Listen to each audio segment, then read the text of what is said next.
guys, welcome to our YouTube channel. So once again, it's me, Jeffy. So today's video, we're gonna talking about the scents of rose. So once again, scents of rose sa Tagalog is rosas.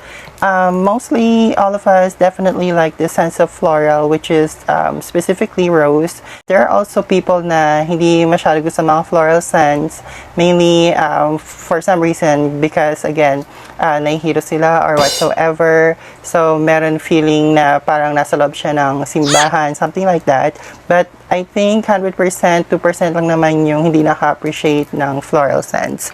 But again, without further ado, we're gonna go ahead and talk about the rose scents. Definitely, these rose scents are from Bath & Body Works. So I'm gonna preview from the lightest, which is an airy scent, to the seductive matured scents.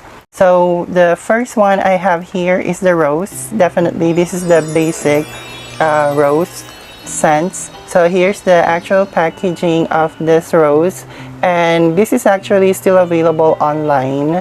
You can see outside the bottle you have this pink rose. Now the fragrance notes, it says clean, playful, light with notes of airy rose water blended with jasmine petals and creamy musk, which is this rose is once again the very light airy scent. Once you spray it, it lingers.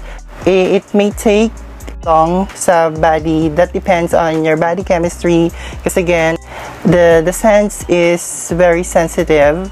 Now when it comes to the rose scents, there are a lot of spectrum roses available. So there is actually what we call the burgundy rose, Turkish rose, Japanese rose, coffee rose. So I'm not gonna go into detail because again hahaba lang yung video. So let's go ahead and move on to our next scent, which is the rosewater meringue. So here's the packaging. So again, this is the rosewater meringue.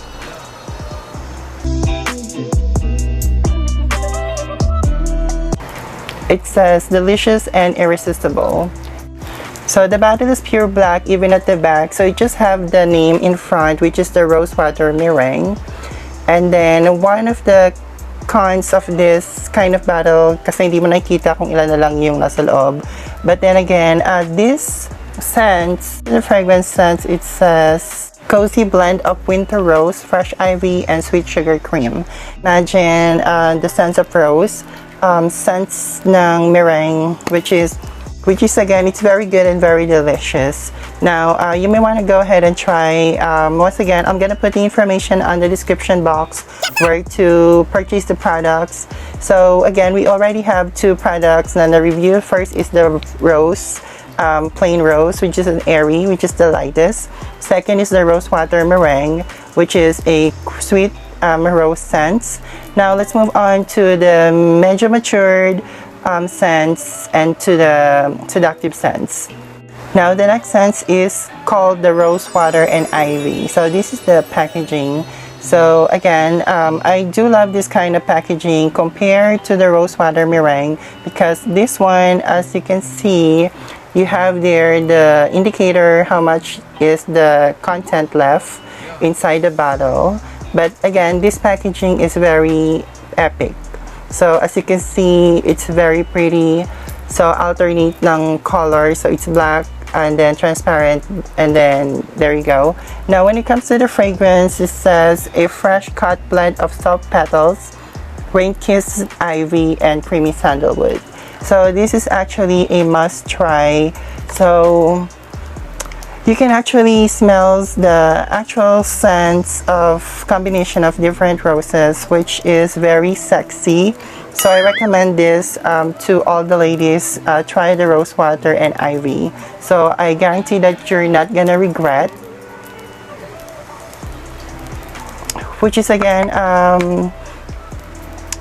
rose is something that you can hate or love. Once again, because this rosewater and ivy, at first it came strong scent, but then again after a couple of seconds it tones down the actual itself, which is super bango at very sexy ng kanyang smell. So once again, this is for the rosewater and ivy. Sorry about the background noise if you hear the dog barking, because I'm filming this in the middle of the day, which is past 12 in the afternoon. So moving on to the last scent, which is again the more seductive, more matured scent called Dark Kiss. So once again, Dark Kiss is also part of the rose.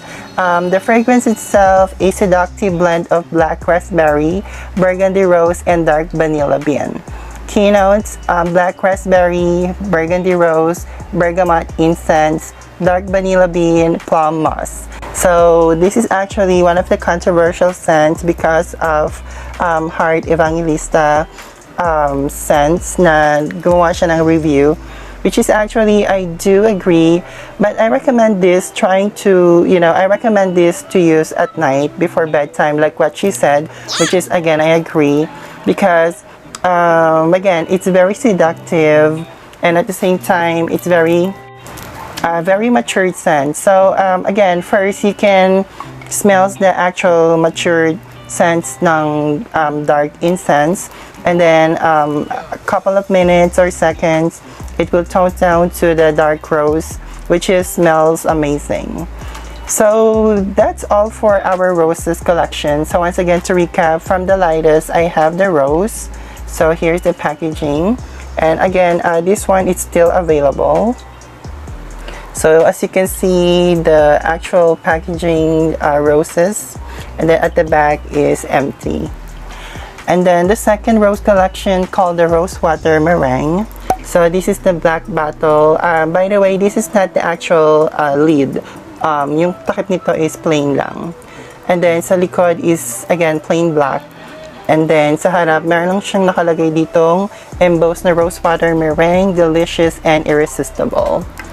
And then our third scent called the Rose Water and Ivy, which is, again, I do love the packaging. This is the OG of the rose collection. So as you can see, it's very pretty. You have there the photos or gallery ng roses. And then last but not the least, the signature scent, which is for Dark Kiss. This is in violet in bottle. And then, yeah, so here. Now, there are actually a couple of roses available, which is expensive. So I did make a research. So from price point itself, one of the top big roses scents called Aerin, and this one called Rose de Grace, costs 12,290, roughly 12 to 13,000 ang isang bottle. So one of the expensive rose scents. And then next is called Dominique Ropion. The name is Portrait of a Lady, and this is edition de Parfum Frederic Malle, and this one costs, small bottle costs 4,000 pesos, and then the 3.4 ounce costs 20,400. And then last, which is the most recent release from Tom Ford, called Rose Prick, and this one is Eau de Parfum. The small bottle costs 18,300, and then the 8.4 ounce costs 46,800, roughly 47,800 is ang isa. So as you imagine, this price point compare this Bath and Body Works, so very much difference. So if you want this type of rose scents, you may want to go ahead and try to see for yourself if you are compatible with this type of scents. So again, that will be all for today. Don't forget to comment down below if you already experienced one of these rose collections, and yeah, see you on my next video, and bye for now.